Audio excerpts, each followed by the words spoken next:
ಅಶ್ಲೀಲ ವಿಡಿಯೋ ಸುಳಿಯಲ್ಲಿ ಸಿಲುಕಿರುವಂತಹ ಪ್ರಜ್ವಲ್ ರೇವಣ್ಣ ಒಂದು ತಿಂಗಳ ಕಣ್ಣಾ ಮುಚ್ಚಾಲೆ ಬಳಿಕ ಕೊನೆಗೂ ವಿಡಿಯೋ ಮೂಲಕ ಪ್ರತ್ಯಕ್ಷರಾಗಿದ್ದಾರೆ. ತಮ್ಮ ಕುಟುಂಬದವರ ಕ್ಷಮೆಯಾಚಿಸಿರೋ ಪ್ರಜ್ವಲ್ ಮೇ 31ಕ್ಕೆ ಎಸ್ಐಟಿ ಮುಂದೆ ಹಾಜರಾಗ್ತೀನಿ ಅಂತ ಹೇಳಿದ್ದಾರೆ. ಹಾಗಾದ್ರೆ ವಿಡಿಯೋದಲ್ಲಿ ಪ್ರಜ್ವಲ್ ಹೇಳಿರೋದೇನು, ಇದರ ಸಂಪೂರ್ಣ ಡೀಟೇಲ್ಸ್ ಇಲ್ಲಿದೆ ನೋಡಿ.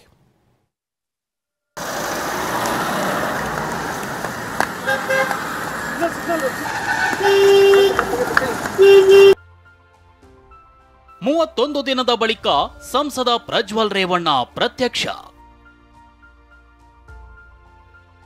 2 ನಿಮಿಷ 57 ಸೆಕೆಂಡ್ನ ವಿಡಿಯೋ ರಿಲೀಸ್ ಮಾಡಿದ ಪ್ರಜ್ವಲ್, ಮೇ 31ಕ್ಕೆ ಬರ್ತೀನಿ, ವಿಚಾರಣೆಗೆ ಹಾಜರಾಗ್ತೀನಿ ಎಂದ ಸಂಸದ. ಏನು 31ನೇ ತಾರೀಕು 10 ಗಂಟೆಗೆ ಎಸ್ಐಟಿ ಮುಂದೆ ಬಂದು ನಾನು ಸಂಪೂರ್ಣ ಈ ಇನ್ವೆಸ್ಟಿಗೇಷನ್ಗೆ ಸಹಕಾರ ಕೊಡೋ ಮುಖಾಂತರ ನಾನು ಇದಕ್ಕೆ ಸರಿಯಾದ ರೀತಿಯಲ್ಲಿ ಉತ್ತರ ಕೊಡುವಂತ ಕೆಲಸನ ಮಾಡ್ತೀನಿ. ಪ್ರಜ್ವಲ್ ಇವತ್ತು ಬರ್ತಾರೆ, ನಾಳೆ ಬರ್ತಾರೆ, ಬಂದೇ ಬಿಟ್ರು ಅನ್ನೋ ಊಹಾಪೋಹಗಳಿಗೆ ತೆರೆ ಬಿದ್ದಿದೆ. ಹಾಸನದಿಂದ ವಿದೇಶಕ್ಕೆ ಹಾರಿ ಹೋಗಿದ್ದ ಪ್ರಜ್ವಲ್ ಬರೋಬ್ಬರಿ 31 ದಿನಗಳ ಬಳಿಕ ಪ್ರತ್ಯಕ್ಷವಾಗಿದ್ದಾರೆ. ಮೇ 31 ಶುಕ್ರವಾರ ಬೆಳಗ್ಗೆ 10 ಗಂಟೆಗೆ ಎಸ್ಐಟಿ ಎದುರು ಹಾಜರಾಗ್ತೀನಿ ಅಂತ 2 ನಿಮಿಷ 57 ಸೆಕೆಂಡ್ನ ವಿಡಿಯೋದಲ್ಲಿ ಹೇಳಿದ್ದಾರೆ.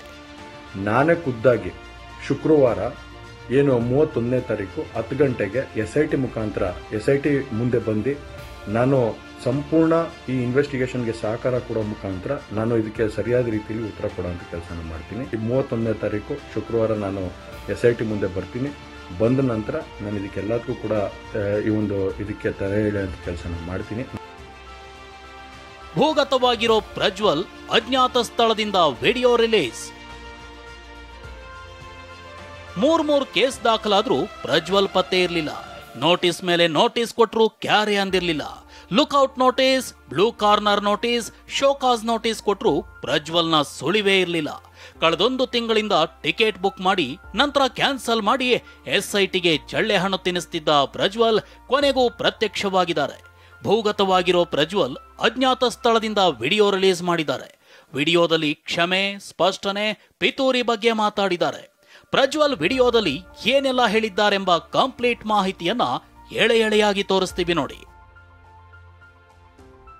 ವಿದೇಶಕ್ಕೆ ಹೋಗಿದ್ದು ಪ್ರೀ ಪ್ಲಾನ್, 3-4 ದಿನದ ನಂತರ ಗೊತ್ತಾಯಿತು. 26ನೇ ತಾರೀಕು ಚುನಾವಣೆ ನಡೆದಂತ ಸಂದರ್ಭದಲ್ಲಿ ಅವತ್ತು ನನ್ನ ಮೇಲೆ ಯಾವುದೇ ರೀತಿ ಒಂದು ಪ್ರಕರಣ ಆಗಲಿ, ಯಾವುದೇ ಒಂದು ಕೇಸ್ ಆಗಲಿ ಏನೂ ಇರಲಿಲ್ಲ. ಎಸ್ಐಟಿನೂ ಕೂಡ ರಚನೆ ಆಗಿರಲಿಲ್ಲ. ಈ 26ನೇ ತಾರೀಕು ನಾನು ಫಾರಿನ್ ಹೋಗೋದು ಕೂಡ ಇದು ಮುಂಚೆನೆ ಪ್ರೀ ಪ್ಲಾನ್ ಆಗಿತ್ತು.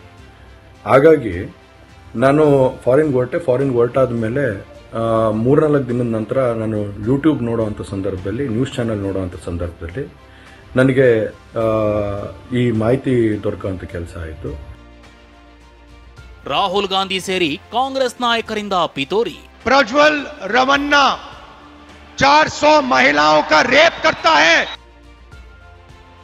ರಾಹುಲ್ ಗಾಂಧಿಯ ಈ ಮಾತಿಗೆ ಸಿಡಿಮಿಡಿಗೊಂಡಿರೋ ಪ್ರಜ್ವಲ್, ರಾಹುಲ್ ಗಾಂಧಿ ಮತ್ತು ಕಾಂಗ್ರೆಸ್ ನಾಯಕರು ಚುನಾವಣೆಯಲ್ಲಿ ನನ್ನ ವಿಚಾರ ಮುಂದಿಟ್ಟು ಪ್ರಚಾರ ಮಾಡಿದ್ರು, ಕೆಲ ಹಿರಿಯ ನಾಯಕರು ಪಿತೂರಿ ಮಾಡಿದ್ರು ಅಂತ ಆರೋಪಿಸಿದ್ರು. ಇದರಿಂದ ನಾನು ಖಿನ್ನತೆಗೊಳಗಾಗಿದ್ದೆ ಅಂದಿದ್ದಾರೆ. ಮಾಹಿತಿ ದೊರಕದ ಮೇಲೆ ನಂತರ ಎಸ್ಐಟಿನೂ ಕೂಡ ಏನು ಒಂದು ನೋಟಿಸ್ ಕೊಡುವಂಥ ಕೆಲಸ ಮಾಡಿತು. ಆ ಎಸ್ಐಟಿ ನೋಟಿಸ್ಗೂ ಕೂಡ ನಾನು ಎಕ್ಸ್ ಖಾತೆ ಮುಖಾಂತರ ಮತ್ತು ನನ್ನ ಲಾಯರ್ ಮುಖಾಂತರ ನಾನು 7 ದಿನ ಸಮಯ ಅವಕಾಶ ಕೇಳಿದ್ದೆ.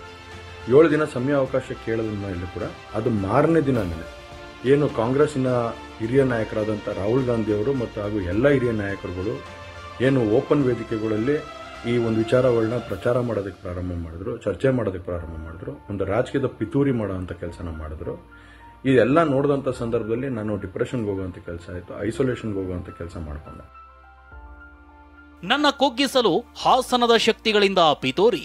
ನಂತರ ಹಾಸನಲ್ಲೂ ಕೂಡ ಕೆಲವು ಶಕ್ತಿಗಳು ಎಲ್ಲ ಒಟ್ಟಿಗೆ ಸೇರ್ಕೊಂಡು ಇವತ್ತು ನನ್ನ ಮೇಲೆ ರಾಜಕೀಯದ ಒಂದು ಪಿತೂರಿ ಮಾಡುವಂತ ಕೆಲಸ ಮಾಡುವಂಥದ್ದು ಇರ್ಬೋದು. ರಾಜಕೀಯವಾಗಿ ನಾನು ಏನು ಬೆಳೀತಾ ಇದ್ದೀನಿ, ನನ್ನ ಕುಗ್ಗಿಸ್ಬೇಕು ಅನ್ನೋ ಒಂದು ರೀತಿಯಲ್ಲಿ ಇವತ್ತು ಏನೇನೋ ಒಂದು ಪ್ರಕರಣಗಳಲ್ಲಿ ಅವರು ಎಲ್ಲರೂ ಕೂಡ ಒಂದು ಭಾಗಿಯಾಗುವಂತ ಕೆಲಸಗಳನ್ನ ಮಾಡಿಕೊಂಡ್ರು. ಸುಳ್ಳು ಪ್ರಕರಣಗಳಿಂದ ಹೊರಬರ್ತೀನಿ. ಹಾಗೆ ನ್ಯಾಯಾಲಯದ ಮೇಲೆ ನನಗೆ ನಂಬಿಕೆ ಇದೆ. ಖಂಡಿತವಾಗ್ಲೂ ಕೂಡ ನಾನು ಈ ಒಂದು ಏನು ಸುಳ್ಳಿನ ಪ್ರಕರಣಗಳಿದಾವೆ, ಈ ಸುಳ್ಳು ಪ್ರಕರಣದಿಂದ ಆಚೆ ಬರುವಂತ ಕೆಲಸನ ನ್ಯಾಯಾಲಯದ ಮುಖಾಂತರನೇ ಮಾಡ್ಕೋತೀನಿ ಅನ್ನೋ ಒಂದು ನಂಬಿಕೆ ನನ್ನಲ್ಲಿ ಏನಿದೆ. ಕುಟುಂಬದವರು, ಕಾರ್ಯಕರ್ತರ ಕ್ಷಮೆ ಕೋರಿದ ಪ್ರಜ್ವಲ್. ನನ್ನ ತಂದೆ ತಾಯಿಗೆ, ತಾತಂಗೆ ಹಾಗೂ ನನ್ನ ಕುಮಾರನಿಗೆ ಮತ್ತು ನಾಡಿನ ಜನತೆಗೆ ಹಾಗೂ ಎಲ್ಲ ನನ್ನ ಕಾರ್ಯಕರ್ತರಿಗೆ ಕ್ಷಮಾಪಣೆ ಕೇಳ್ತಾ, ನಾನು ಫಾರಿನಲ್ಲಿ ಎಲ್ಲಿದ್ದೀನಿ ಅಂತ ಸರಿಯಾಗಿ ಮಾಹಿತಿ ಕೊಡದೇ ಇರೋದಕ್ಕೆ ಇವತ್ತು ಮಾಹಿತಿ ಕೊಡೋದಕ್ಕೆ ಬಂದಿದ್ದೀನಿ. ಹೀಗೆ 2 ನಿಮಿಷ 57 ಸೆಕೆಂಡ್ ವಿಡಿಯೋದಲ್ಲಿ ಪ್ರಜ್ವಲ್ ಎಲ್ಲಾ ಮಾಹಿತಿ ನೀಡಿದ್ದಾರೆ. ಪ್ರಜ್ವಲ್ ವಾಪಸ್ ಬಗ್ಗೆ ಪ್ರತಿಕ್ರಿಯಿಸಿರೋ ಎಚ್ಡಿಕೆ, ಪ್ರಜ್ವಲ್ ಬರ್ತಿರೋದು ಸಮಾಧಾನ ತಂದಿದೆ ಅಂದಿದ್ದಾರೆ. ಇನ್ನು ಕಾಂಗ್ರೆಸ್ನವರು ಷಡ್ಯಂತ್ರ ಮಾಡಿದ್ದಾರೆ, ಕಾನೂನು ಹೋರಾಟ ಮಾಡಬೇಕು ಅಂತ ವಿಪಕ್ಷ ನಾಯಕ ಆರ್ ಅಶೋಕ್ ಹೇಳಿದ್ದಾರೆ.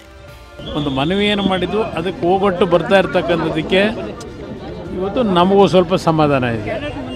ಅದರಿಂದ ಮುಂದಿನ ದಿನಗಳಲ್ಲಿ ಪ್ರಕ್ರಿಯೆಗಳೇನಾಗಬೇಕೋ ಆಗುತ್ತೆ. ಕಾನೂನು ಮುಂದೆ ಯಾರು ದೊಡ್ಡವರಲ್ಲ. ಕಾನೂನು ಪ್ರಕಾರ ಏನು ದಾರಿಗಳಿದೆ ಅದು ಹುಡುಕಬೇಕೇ ಹೊರತು ತಪ್ಪಿಸ್ಕೊಂಡು ಹೋಗೋದು ದಾರಿ ಅಲ್ಲ. ಇದರಿಂದ ದೊಡ್ಡ ಷಡ್ಯಂತ್ರ ಇದೆ ಅಂತ ಅದು ಇಡೀ ಪ್ರಪಂಚಕ್ಕೆ ಗೊತ್ತು. ಕಾಂಗ್ರೆಸ್ ಅವರು ಷಡ್ಯಂತ್ರ ಮಾಡಿರೋದು. ಆದರೆ ಕಾನೂನು ಅಡಿಯಲ್ಲಿ ಕೆಲಸ ಮಾಡಬೇಕು. ಇನ್ನು ದೇವೇಗೌಡರು ಕೂಡ ವಿದೇಶದಿಂದ ವಾಪಸ್ ಆಗುವಂತೆ ಎಚ್ಚರಿಕೆ ನೀಡಿದ್ರು. ಇದೀಗ ಪ್ರಜ್ವಲ್ನಿಂದ ಸಂದೇಶ ಬರ್ತಿದ್ದಂತೆ ದೇವೇಗೌಡರ ಕುಟುಂಬ ನಿರಾಳವಾಗಿದೆ. ಪ್ರಜ್ವಲ್ ರೇವಣ್ಣ ವಿಡಿಯೋ ಬೆನ್ನಲ್ಲೇ ಎಸ್ಐಟಿ ಅಲರ್ಟ್. ಮೇ 31ಕ್ಕೆ ಬರ್ತೀನಿ ಅಂತ ಪ್ರಜ್ವಲ್ ಹೇಳ್ತಿದ್ದಂತೆ ಎಸ್ಐಟಿ ಅಲರ್ಟ್ ಆಗಿದೆ. ಪ್ರಜ್ವಲ್ ಯಾವ ವಿಮಾನ ನಿಲ್ದಾಣಕ್ಕೆ ಬರ್ತಾನೆಂಬ ಮಾಹಿತಿ ಸಂಗ್ರಹಿಸುತ್ತಿದ್ದಾರೆ. ಪ್ರಜ್ವಲ್ ಬರ್ತಿದ್ದಂತೆ ಮೊದಲು ಇಮಿಗ್ರೇಷನ್ ಅಧಿಕಾರಿಗಳು ಪ್ರಜ್ವಲ್ನನ್ನ ವಶಕ್ಕೆ ಪಡೆದು ನಂತರ ಎಸ್ಐಟಿಗೆ ಒಪ್ಪಿಸಲಿದ್ದಾರೆ. ಬಳಿಕ ಪ್ರಜ್ವಲ್ ವೈದ್ಯಕೀಯ ತಪಾಸಣೆಯಾಗಲಿದೆ. ಆನಂತರ ಪ್ರಜ್ವಲ್ನನ್ನ ಕೋರ್ಟ್ಗೆ ಹಾಜರುಪಡಿಸಲಿರೋ ಎಸ್ಐಟಿ ವಶಕ್ಕೆ ಪಡೆಯಲು ಸಾಕ್ಷ್ಯ ರೆಡಿ ಮಾಡಿಕೊಳ್ತಿದೆ. SIT ಮುಂದೆ ಅವ್ರು ಏನು ಹೇಳಬೇಕು ಅದನ್ನು ಹೇಳ್ಕೊಳ್ಳಿ. ಆನಂತರ SIT ಅವ್ರ ಹತ್ರ ಏನು ಎವಿಡೆನ್ಸ್ಗಳಿದೆ, ಏನು ಮಾಹಿತಿಗಳಿದೆ, ಅದರ ಆಧಾರದ ಮೇಲೆ ತನಿಖೆಗಳು ಮುಂದುವರಿಯುತ್ತೆ. ಅಜ್ಞಾತ ಸ್ಥಳದಿಂದ ವಿಡಿಯೋ ಬಿಟ್ಟಿರೋ ಪ್ರಜ್ವಲ್ ಮೇ 31ಕ್ಕೆ ಬರೋದಾಗಿ ಹೇಳಿದ್ದಾರೆ. ಆದರೆ ಈ ಹಿಂದೆ ಫ್ಲೈಟ್ ಟಿಕೆಟ್ ಬುಕ್ ಮಾಡಿ ಕಾಗೆ ಹಾರಿಸಿದ್ದ ಪ್ರಜ್ವಲ್ ಮೇ 31ಕ್ಕೆ ಬರ್ತಾರಾ ಇಲ್ಲ ವಿದೇಶದಲ್ಲೇ ಉಳಿತಾರಾ ಅನ್ನೋದು ಶುಕ್ರವಾರ 10 ಗಂಟೆಗೆ ಗೊತ್ತಾಗಲಿದೆ. Bureau report, TV9.